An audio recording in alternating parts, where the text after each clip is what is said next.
when Ngige stole Peter Obi's mandate, and the 3 years Peter Obi was in court fighting for that mandate. This is where we have the theory of the Ngige paradox. What is the Ngige paradox?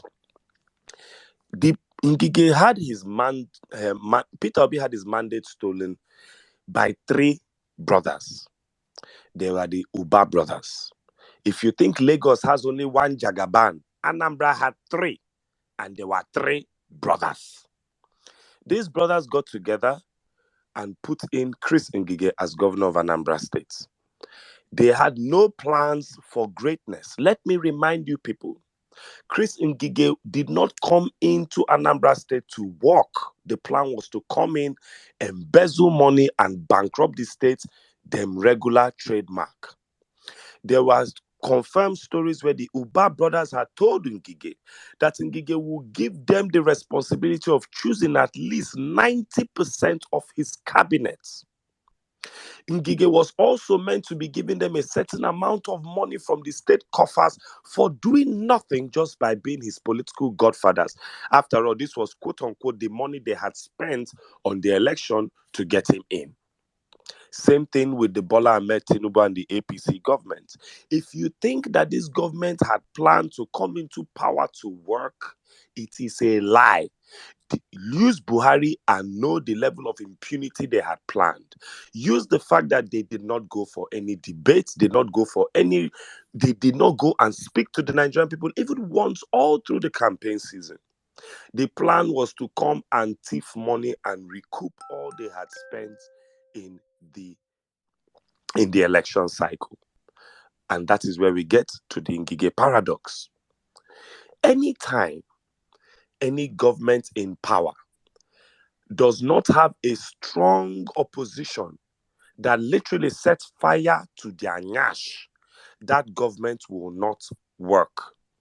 I promise you that if Muhammadu Buhari had a movement on his tail as strong as the obedient movement from day one, he would have blocked Twitter probably earlier, or he would have been a more responsible president a long time ago.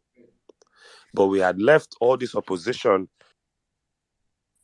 We had left all this opposition to the PDP, who were doing a shoddy job, and all they were planning to do was, we'll kiss ass here, kiss ass there. If we win, you know the rule, they cross carpet to the other side, and the game continues to the detriment of the Nigerian people.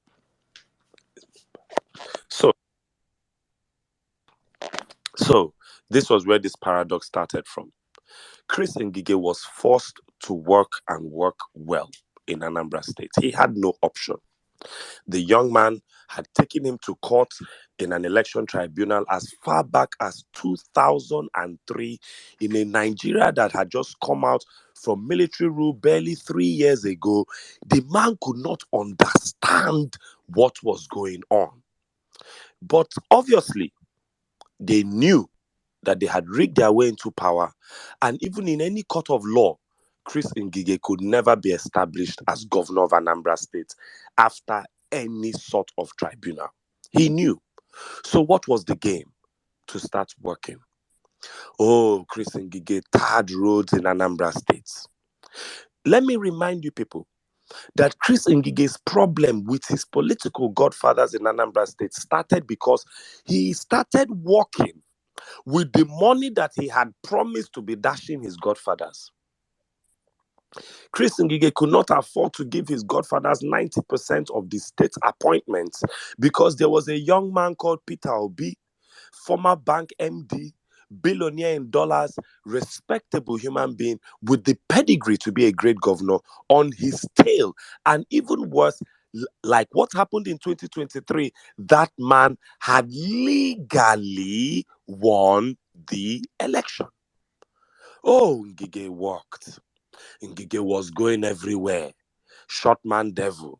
He was everywhere. And as what is happening now, it happened in Anambra State. The influencers at the time started saying, hey, Peter Obi, maybe you should withdraw your petition after all. The process by which Ngige is answering your excellency was not excellent, but he's showing some signs of excellence. Same thing Bola Ahmed Tinubu is doing today. This was how Ngige was going. Ngige will go. Ngige did what they call road revolution in Anambra. He was fixing roads, tarring roads. Ngige was doing everything doable to get eligibility on the side of the Anambra people. But let me remind you of something.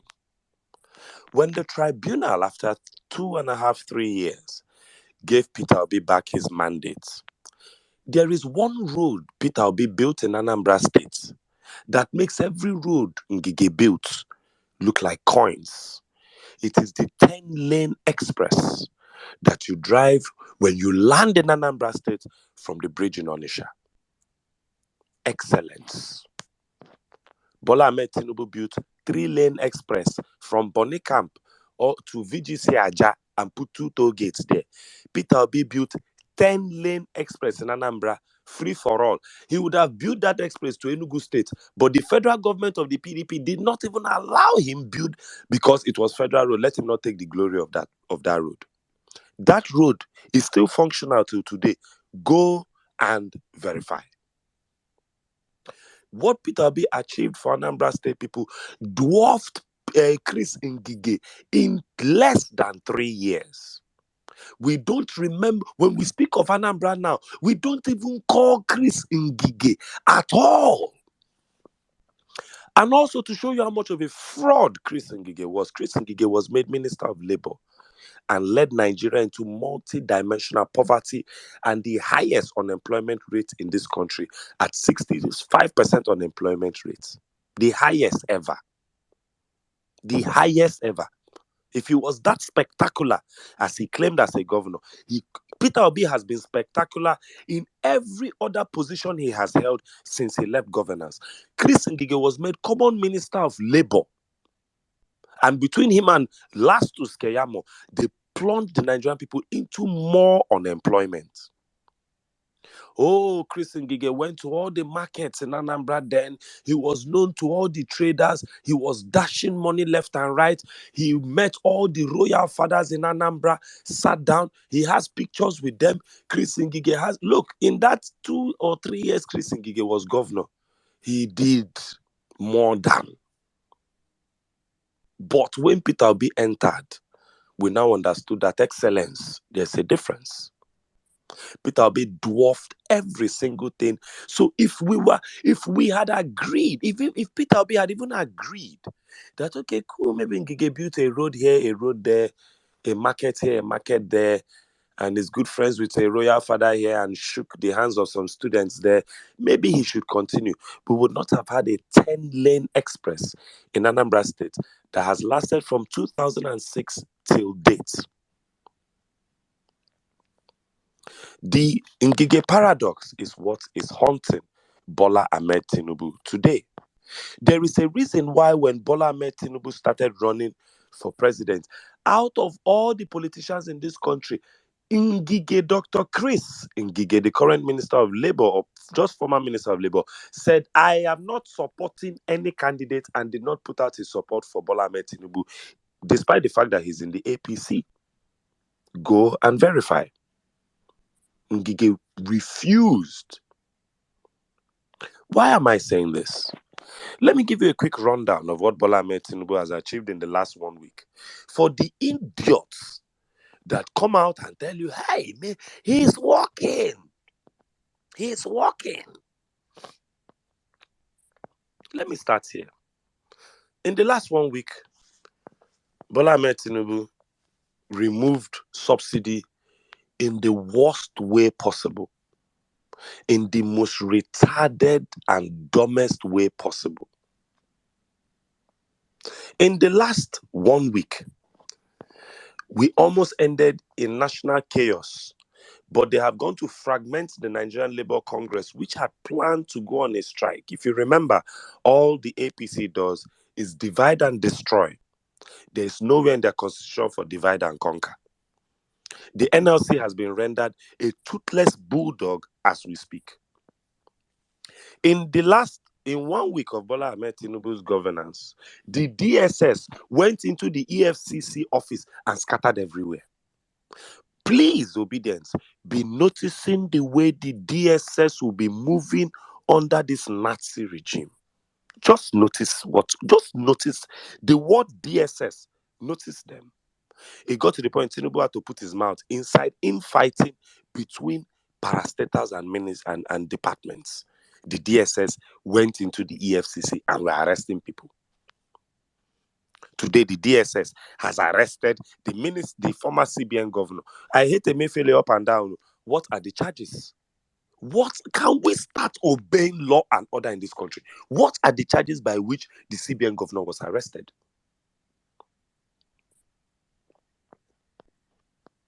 A man with non-cartel links. And everybody this week, if there's anybody I will commend, please, if you're from Edo State, go and help me thank the Oba of Edo State, the Oba of Benin. In that useless meeting of Tinubu with the royal fathers today, one royal father was conspicuously absent, and that was the Oba of Benin. Because the Oba of Benin, like the people of Benin and Edo States, they stand for the truth. And I must commend them. I want to remind you, nothing has been done in 1 week. Hit the ground and running. Hit the ground fast and running. Day 2, keep running. Day 3, don't stop running. Nothing has happened in the last 10 days. In the last 1 week. Matter of fact, I will also show you proof that on the first day, I will post a link on the Jumbotron. This is called Tinubu's First Week in Aso Rock by Leon Osigbe, June 7, 2023. You can Google this for yourself. Go to the book of Google, the Nigerian Tribune newspapers, Tinubu's First Week in Aso Rock. Now, let me blow your mind. This is something you need to crack up. A man who told you that I will hit the ground running on my first week. Let me read this to you. After his inauguration, Tinubu resumed duties in the presidential villa as president on May 30th. It was not a smooth start. He arrived at the forecourt of his office in Aso Rock nearly 2 hours late. This was a new experience in the villa because we have been used to the promptness of the last 8 years of Buhari. Believe it or not, at least they said Buhari used to come for meetings early. Mr. Hit the ground and running from day one came to office 2 hours late on day one. All these things he's doing, you would think that he's working, but wait till the man who legally won that position gets into power. They are all being haunted by the Ngige paradox. Breaking news an hour ago states that Mele Kyari, the head of the Nigerian National Petroleum Corporation, has been suspended. What are the stories you are seeing on the timeline? Hey, Tinubu is serious. How much Tinubu mean these people? Tinubu ready to...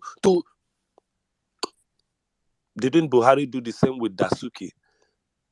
Didn't Buhari do when he came in? Dasuki, everybody, yeah, who remembers how they were dragging Olisa Metu that time? And then it was 8 years of disaster and chaos. Let me just say this. A friend of mine was cracking up. He said, N6, you don't know this about that. He knows one of the Supreme Court judges on our case. And that the man was complaining the other day about the price of fuel. And that he had to send his driver to buy petrol for him. I laughed. I said, she's Supreme Court judge. I want to know whether APC, the only thing APC could do this week was to increase the retirement age of judges to 70 years. APC will still, I bet you APC will still give 100 liters to every Supreme Court judge just to, quote unquote, ease their stress to tribunal and back.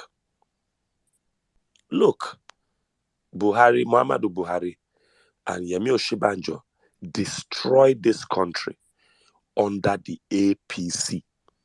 Tinubu is not in Aso Rock under another party. Tinubu did not run his campaign with a different set of people than the people in APC under Buhari. You have seen their pictures and their videos. You have seen all the people in Aso Rock of late. Nobody, there's no new face in Aso Rock that was not there 8 years ago. So even Wike is in Aso Rock as we speak, canvassing for positions. He is not bringing anybody new. In the last 1 year of elections, he has not frolicked with any technocrats. It has been Dele Alake, Keyamo, and the rest of these charlatans. He has nobody new. He played his best first 11 under Buhari. Fashola, Kemi Adeosun, was the one minister for public holiday. He played his best first 11. His second 11 is Sanwo-Olu, Dapo Abiodun, Keyamo, Alake. Those ones are even more retarded than Fashola and the rest of them. So this is the second 11 they are bringing now. So any policy you see, if they tell you that we have a policy to deregulate the electricity sector, just like the way they did subsidy, it will be terribly and disastrously done. You will not gain anything. Please, all eyes must remain on the judiciary. Do not fall for this Ngige paradox. It is a smokescreen. I repeat, if Bola Ahmed Tinubu turns 1 naira to $1, if Bola Ahmed Tinubu makes it possible that the Nigerian passports can travel to every country in the world, I repeat, the process by which he is answering your excellency must be excellent. If not, he should honorably go and come back in 2027 when it will be him versus Atiku and Speed Darlington.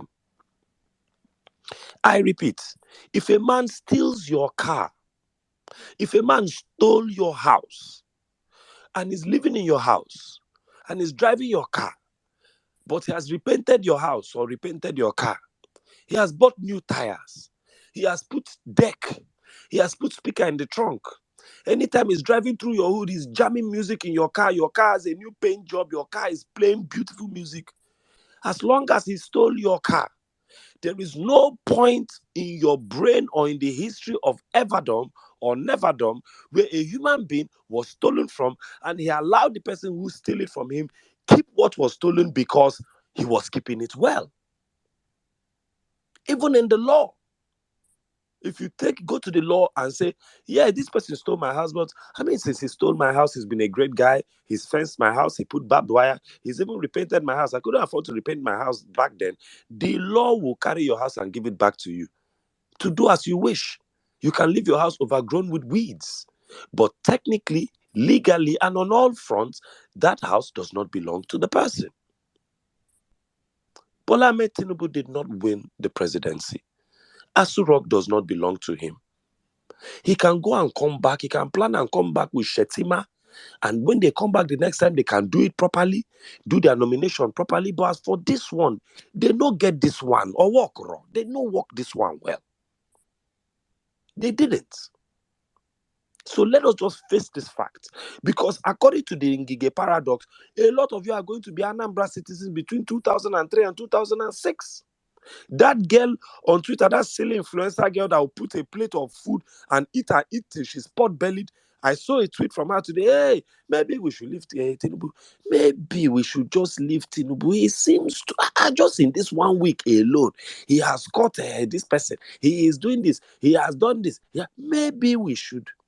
Maybe I should go to that girl and steal all her properties and keep her properties well and keep them well. And let me see how she would feel. Maybe she would leave all her property with me. Nigerians, last but not the least, there is something called the conformity experiment. Let me read to you the conformity experiment. The conformity experiment is an interesting project idea. You use it to learn about the psychology of conformity. What does the conformity experiment tell you? It was discovered by psychologist Solomon Asch in the 1950s. It demonstrates the impact of social behavior of social pressure on individual behavior. Participants were used to do experiments such as, very funny experiments. Let me explain this. Imagine a scenario and you're in a mathematics class. You're seated at the back of the class. The instructor asks a very simple mathematics question. What is 8 times 4? The answer to that is 32. The teacher now starts asking individual students in the room for the answer. Now imagine that you're in that room. There are 20 students in the room. The teacher asks 19 of the students, what is 8 times 4? And every student says 27, 27, 27, 27. The smart students, 27. The female students, 27. The students in front, 27. If it gets to you as the 20th person, conformity bias dictates that there's a high possibility that 90% of human beings will answer 27, even though they know the answer is 32. Make it not just be like, make I not just be the one way be say, hey, in short, I'm obedient to, but let me start supporting Tinubu now. This one is already president. Make it not be like, say, where if Obi loses in court, it go be like, say, you don't enter conformity bias like this. You don't enter conformity problem bias, they go. Do not fall for the Ngige paradox. It is a conformity bias. Ngige today cannot win an election anywhere in this country. But the man, Peter Obi, is still flourishing politically. Is still they flourish politically, they go. Bola Ahmed Tinubu, I cannot be on any space that will be on the top 10 greatest Twitter spaces ever held. But the man who lawfully won the election in Nigeria can be on that space with a bunch of young Nigerians. None of us is an influencer. I want to remind you, neither me, neither Saddam with my 20,000 plus followers, or Saddam with his manageable followers, or Tumba with about 10,000. None of us does influencer numbers. But the rightful president of Nigeria can come on a Twitter space, speak with anybody he feels like, greet some people's parents, have Madam Bolale read him a Bible verse, be prayed for by other people, wish General Oluchi a happy birthday, and that space will still be the number 8 greatest space held in the world, because the man is excellent, and the process by which he became excellent is an excellent process. So there will be a lot of Ngige movements by the APC over the course of the next few weeks. Have you heard today that they are planning to ban fairly Tokumbo clothes? They've started again. This is how they were doing rice. They want to stop Okereka so that all of you will buy what are these dresses? Chidema dress that costs 150,000. Leave. They want me to begin wearing leave and animal skin. They want And you people. animal skin. You must go back to the. My brothers, when my brothers were relocating to the UK, we went and looked for Okereka jackets, Okereka ski jacket, snow jacket for them. They want people to go and buy Melodia